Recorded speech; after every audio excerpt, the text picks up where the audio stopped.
понимаем, что спасти себя мы можем только сами. Слава русскому народу! Ура! Слава народам Крыма! Ура! Слава тем, кто стоит за порядок и мир! Ура!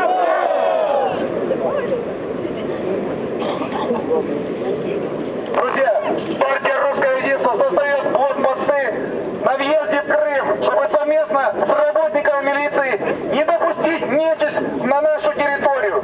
Наша территория – это согласие и дружба между людьми. Это наша территория, это встречать готова любого с раскрытыми объятиями, если он отдыхающий, если он курортник. Но многие силы хотят дестабилизировать обстановку в Крыму. Хотят показать, что у нас радикалы, что к нам ехать отдыхать нельзя, что у нас не курортный регион, у нас курортный регион. Не слышу!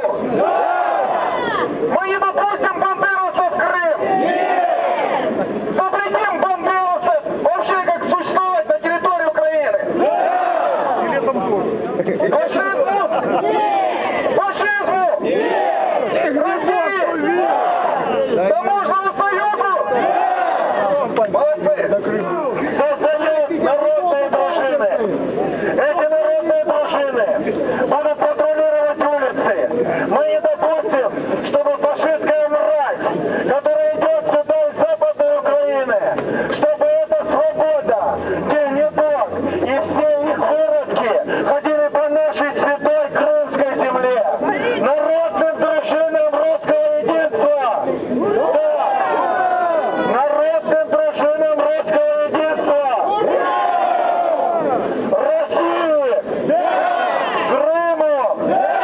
Крымчанам! Крымским беркутам! За Россию и за таможенный союз! Крым не отдадим! Крым не отдадим! Крым не отдадим! Крым не отдадим! Беркуту нашему спасибо!